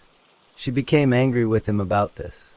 On the night of March 3, 1995, Antoinette and Rogers Lacaze went to the Kim On restaurant together. They went 2 separate times to order food and drinks. During these visits, Antoinette stole a key to the front door of the restaurant. She planned to use it later. Around 2 o'clock in the morning on March 4, 1995, Antoinette and Lacaze returned to the restaurant for a third time. The restaurant was closed, but members of the Vu family were still inside cleaning up and counting the money from the night's business. There were 5 people inside, 3 siblings named Chow Vu, Quoc Vu, Ha Vu, and Quang Vu, and the security guard Ronnie Williams. The staff had noticed that Antoinette was acting strangely earlier in the night with Lacaze. They became suspicious. Because of this, one of the employees, Chow Vu, hid the restaurant's money in the kitchen where it could not be easily seen. Antoinette used the stolen key to open the front door. She and Lacaze entered the restaurant. Antoinette, wearing her police uniform, rounded up 2 of the siblings, Chow and Quoc, and moved them into an area of the restaurant that was for staff only. While Antoinette was doing this, Lacaze moved through the restaurant and found Ronnie Williams. Lacaze shot Ronnie Williams 3 times. Ronnie Williams was killed instantly. The sound of the gunshots startled Antoinette. In that moment, she lost sight of Chow and Quoc. The 2 siblings used the distraction to hide inside a large walk-in freezer. A 3rd employee also hid with them. Antoinette and Lacaze then found the 2 remaining siblings, Ha and Quang. They demanded to know where the restaurant's money was hidden. The 2 victims were afraid. Lacaze found the cash that Chow had hidden earlier. After they had the money, Antoinette shot both Ha and Quang multiple times. They both died from their wounds. Antoinette and Lacaze then left the restaurant. They did not find the 3 people hiding in the freezer. After they left, Quoc Vu ran out of the restaurant to find help and call the police. Chow Vu stayed hidden inside, waiting for the police to arrive. A short time later, a police car arrived at the Kim On restaurant. It was driven by Antoinette Frank. She was now back in her official police uniform and driving her assigned patrol car. She had returned to the scene of the crime. Her plan was to find any survivors and kill them before other police officers arrived. Chauvu was still hiding in the freezer. When she heard Antoinette's voice in the restaurant, she knew that Antoinette was one of the people who had committed the murders. She remained silent and stayed hidden until more police units arrived at the scene. When the other officers arrived, Chauvu came out of hiding.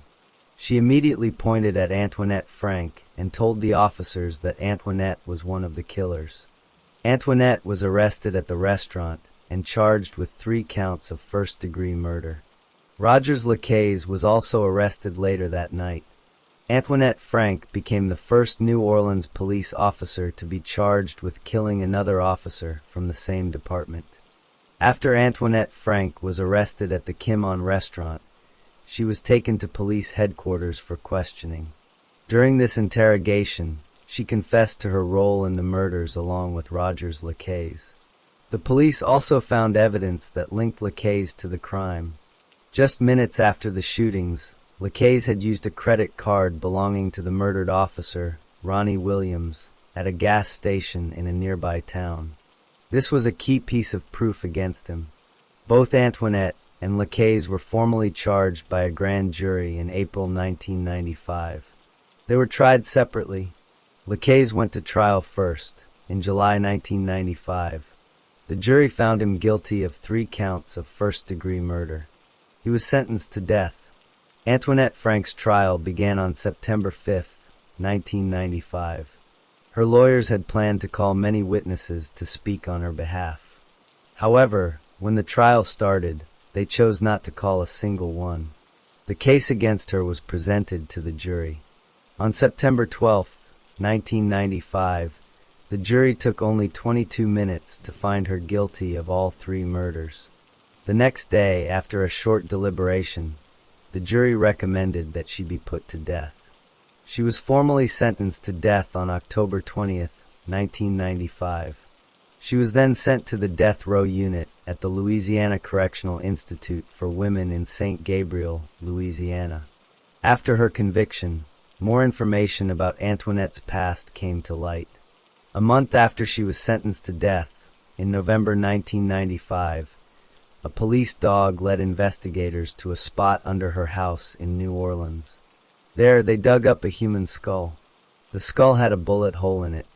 Police and prosecutors believed the skull belonged to her father, Adam Frank, who had disappeared in 1993. They believed Antoinette had murdered him. However, because she was already sentenced to death for the restaurant murders, they did not try her for her father's death. For many years after her trial, Antoinette's lawyers worked to overturn her death sentence. They argued that she did not receive a fair hearing during the part of the trial where the jury decides on the punishment. They brought in psychiatrists who said that her abusive childhood may have caused mental damage. They said she may have had post-traumatic stress disorder. The state's own psychiatrist disagreed, saying she had a personality disorder. In 2007, the Louisiana Supreme Court ruled that her death sentence should remain in place. Over the years, multiple dates were set for her execution, but each time they were delayed by appeals and court decisions.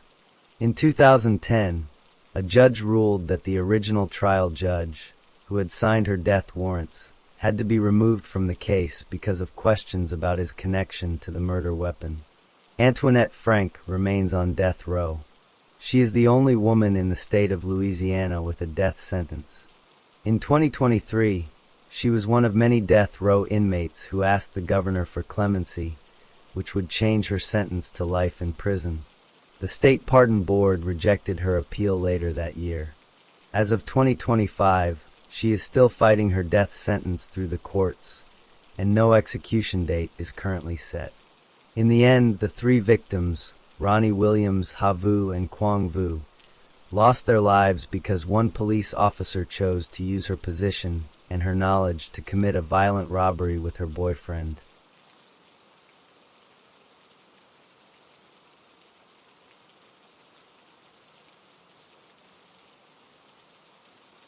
Story 6.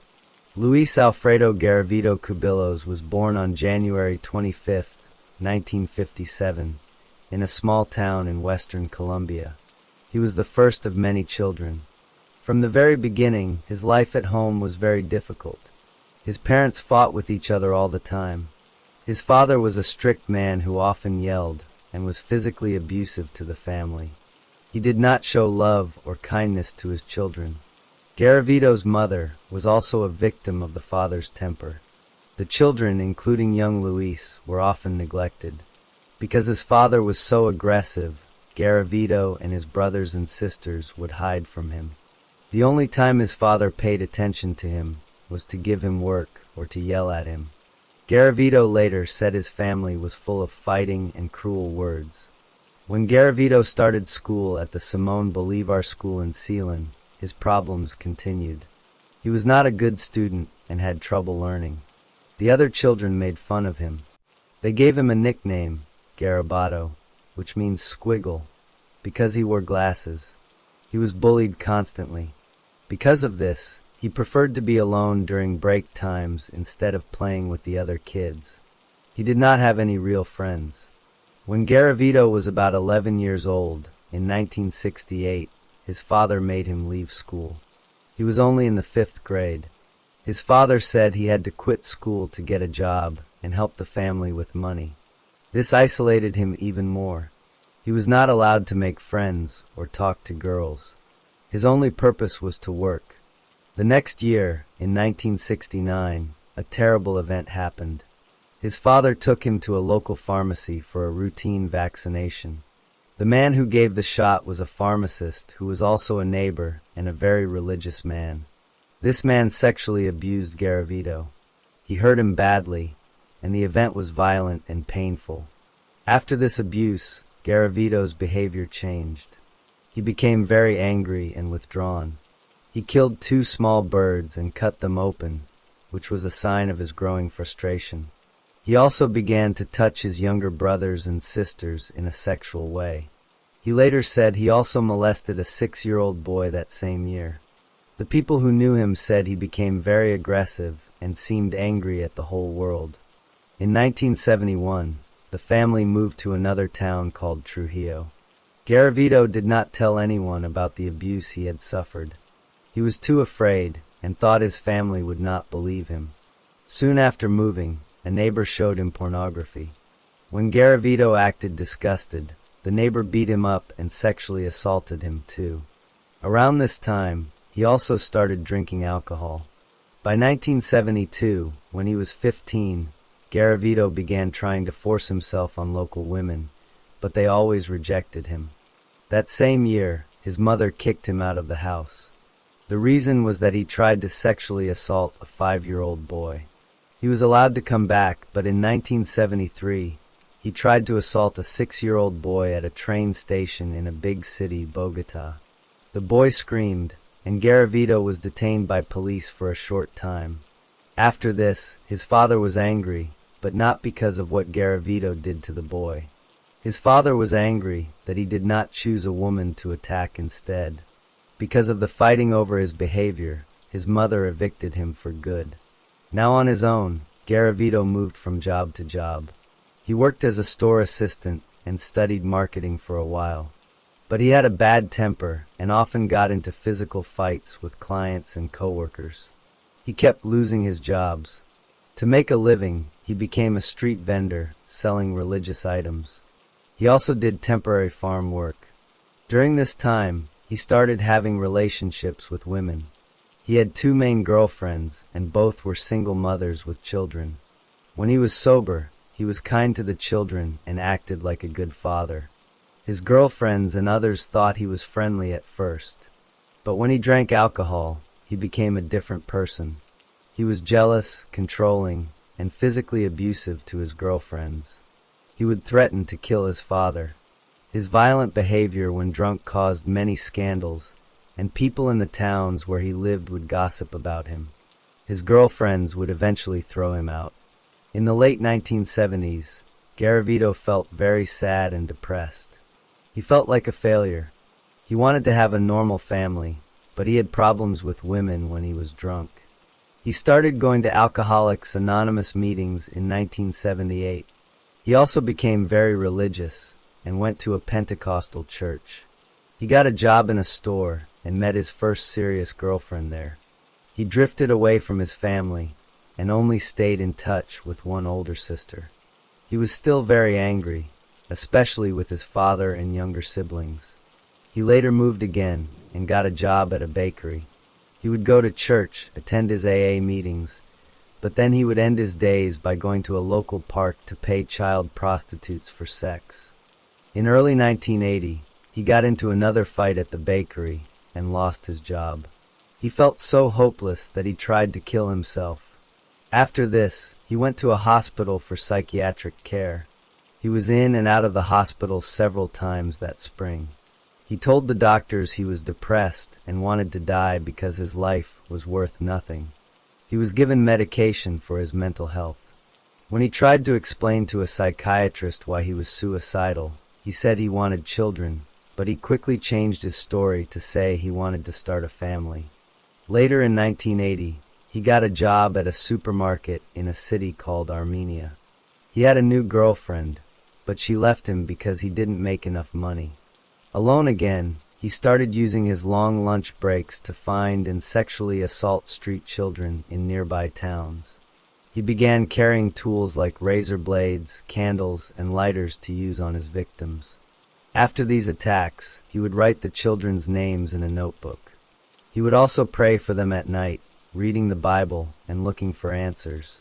He became interested in the occult, too, like astrology and tarot cards, and even studied Satanism. He felt deep guilt and depression after his crimes, but he also felt a powerful urge to keep doing them. Garavito became fascinated with Adolf Hitler and his book, Mein Kampf. He admired Hitler and made connections between his own life and Hitler's. He told investigators later that he liked the concentration camps. In 1984, on his 27th birthday, he had a mental breakdown and was put in psychiatric care again. When he got permission to leave the hospital, he ran away to another city and immediately molested 2 more children. By this time, he had already sexually abused more than 100 minors. A few years later, in 1986, a man named Campo Elias Delgado killed several people in a restaurant in Bogota. Garavito watched the news coverage and admired the attention the killer got. He started to fantasize about getting a gun, killing his own father and family, and then killing himself. He wanted that kind of attention. Around this time, he moved in with another single mother. He was absent often, but acted like a father to her kids. However, his friends began to notice him drunk and with young boys at local hotels. They knew he was attracted to children, but they did not know how violent he truly was. In 1988, he began keeping souvenirs from his attacks, storing them in suitcases he left at different women's houses. By the start of the 1990s, Garavito had spent 5 years going in and out of psychiatric care. He had tried to kill himself several times. He had raped and tortured an estimated 200 youths over the previous 12 years. Wherever he lived, reports of child molestation in the area went up. He was always drinking, always fighting, and always moving from town to town when he wore out his welcome.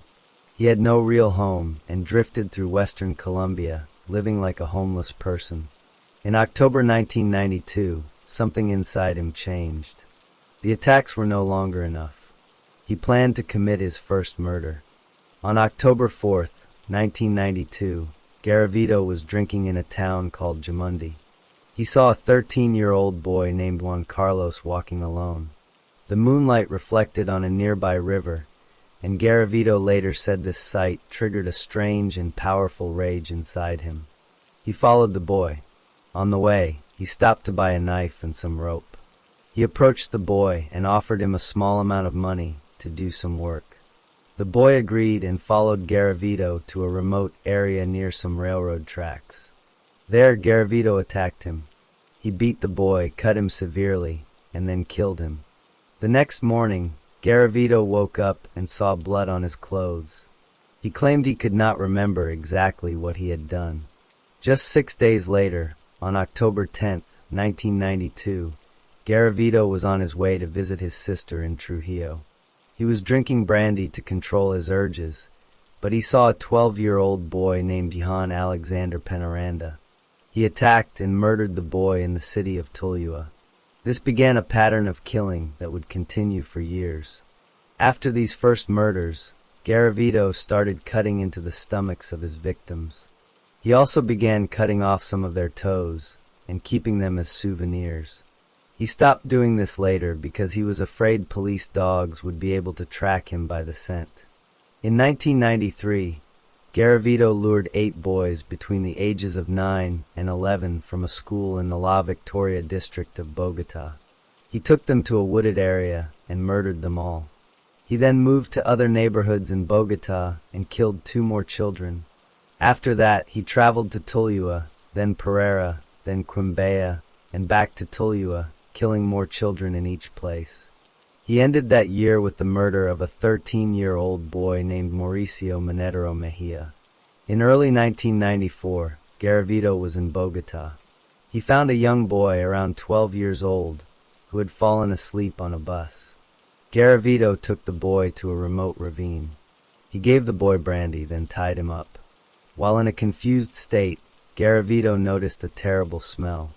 He realized he had brought the boy to a place where many other dead bodies were already buried. This distracted him, and the boy was able to grab the knife. The boy cut Garavito's hand badly, but Garavito was stronger and was able to take the knife back. He killed the boy. On February 4, 1994, Garavito was in another town. He had been kicked out of a bar for complaining. He went to a main square and found a 13-year-old boy named Jamie Andres Gonzalez.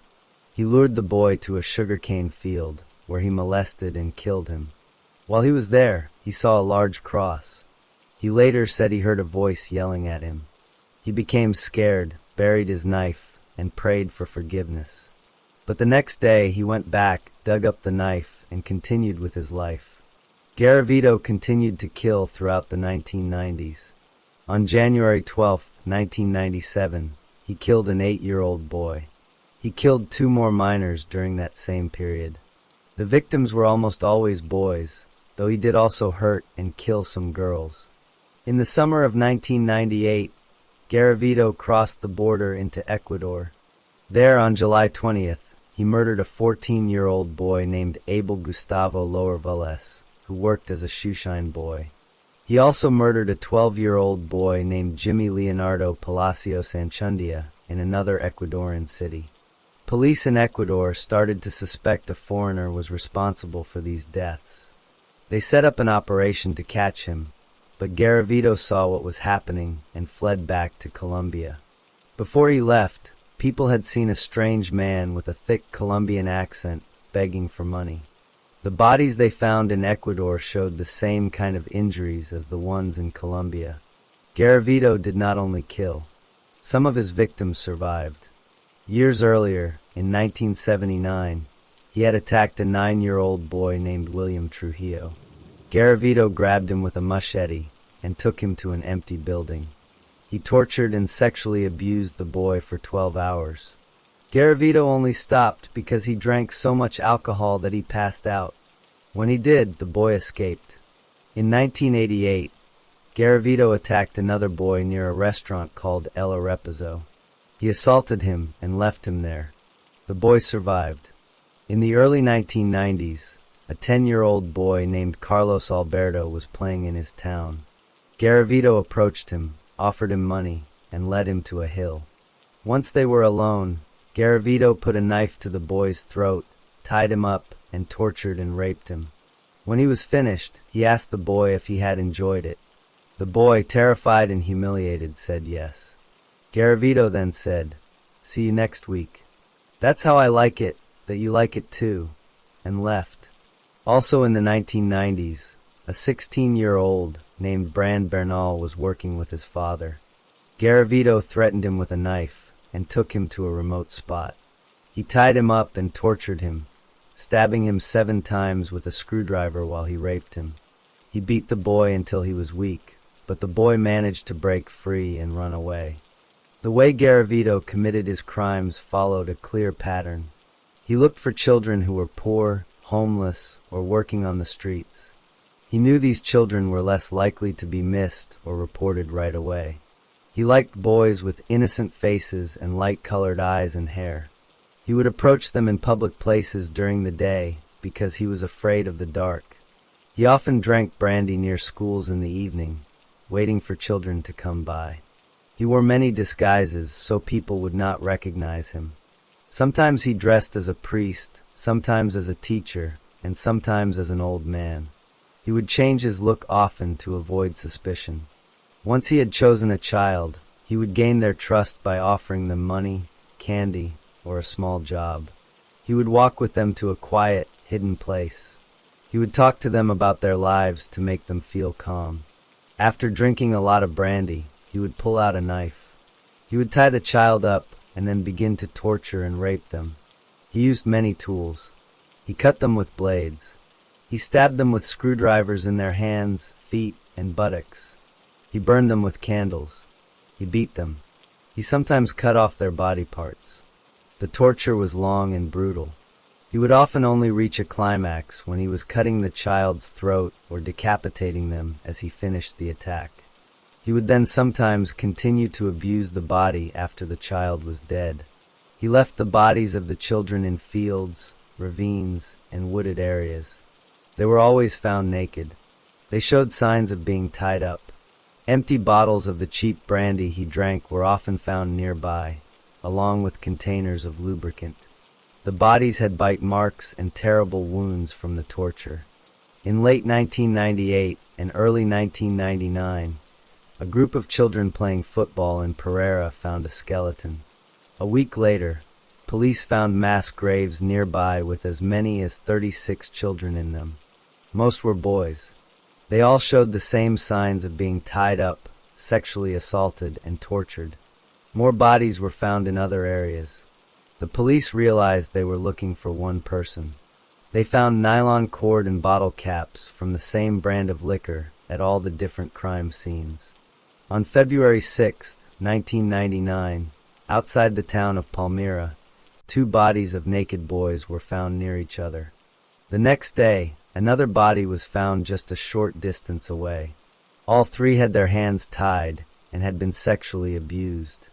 Their throats were cut, and they had many bruises and cuts. The murder weapon was found nearby. What the police did not know was that Garavito had left more than the weapon.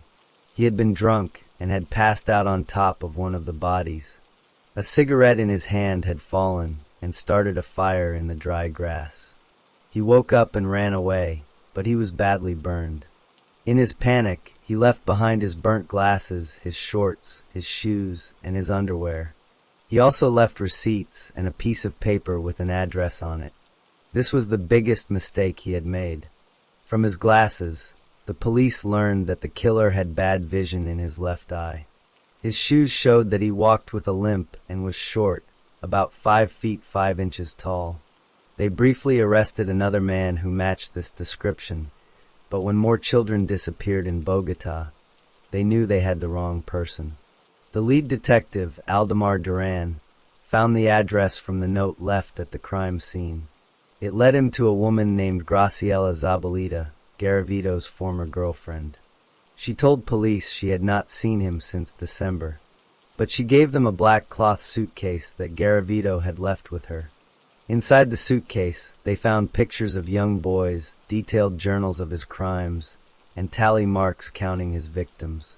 They now knew exactly who they were looking for, and they found out where he had been living. But when they went there, the place was empty. Garavito was gone. He was already out on the streets, looking for his next victim.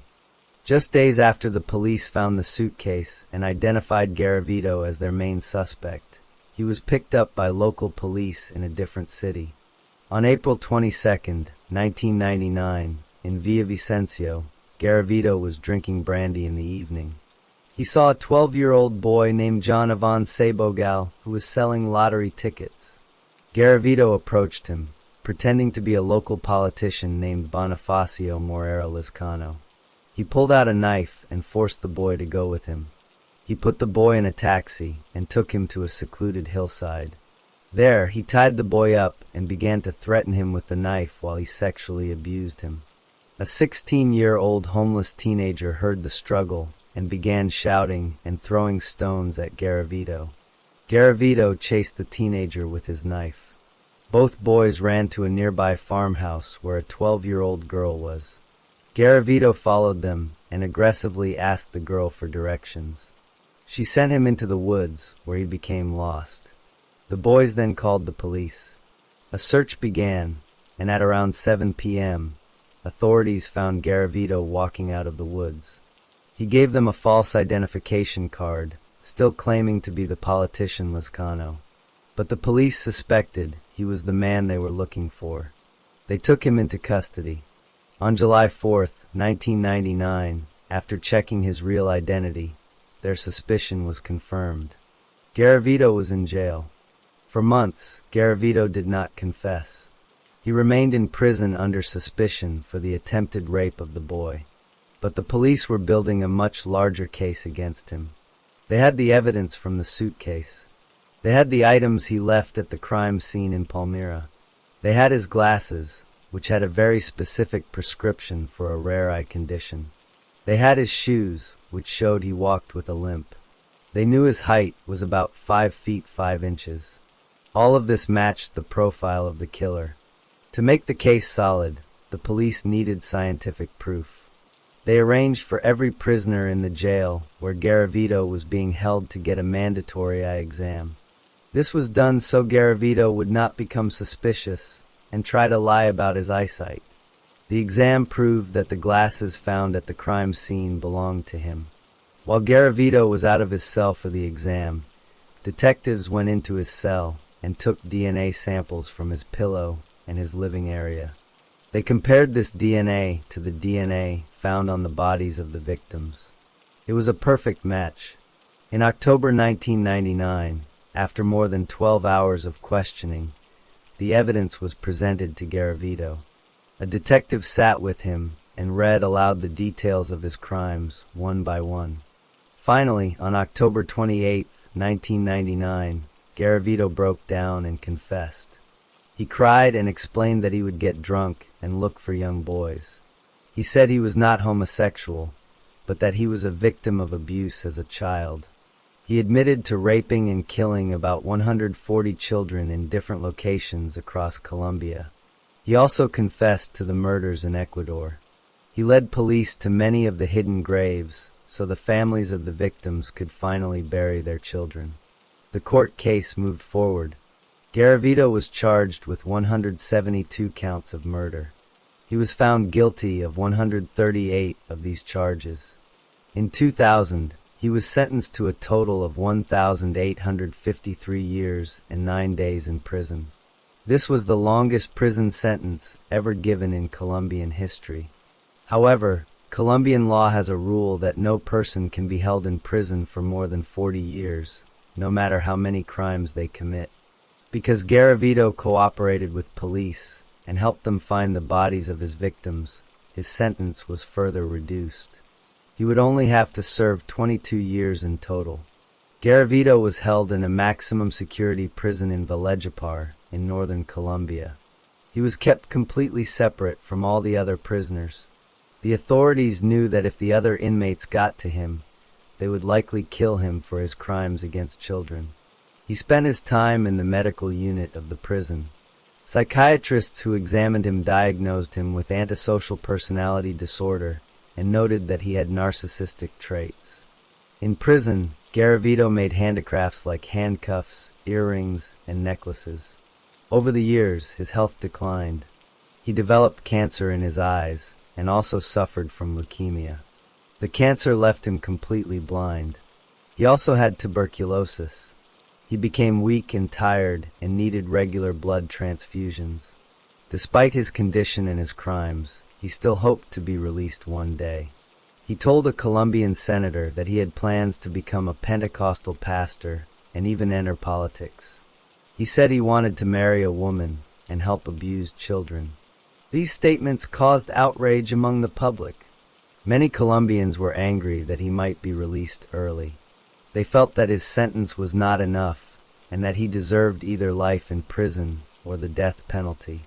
However, neither of these punishments exist under Colombian law. In 2021, a judge blocked a request to release Garavito early for good behavior. The reason was that he had not paid a fine that was ordered to his victims. He remained in prison. Luis Alfredo Garavito never left prison. On October 12, 2023, he died at a hospital in Valledupar. He was 66 years old. The cause of death was a combination of leukemia, a cancer, tuberculosis, and a heart attack. With his death, the case of the most prolific serial killer in modern history came to a close, and the families of his 193 confirmed victims were left with the knowledge that he would never hurt anyone again.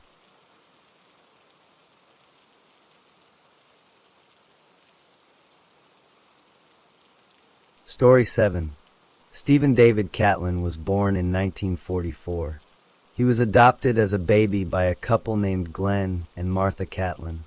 They lived in Bakersfield, California. This was his family, and he grew up there in the early 1950s. As a young man, Stephen did not like school. He decided to leave high school before finishing. He also did not want to get a regular job. When he was 19 years old, he was arrested for the first time.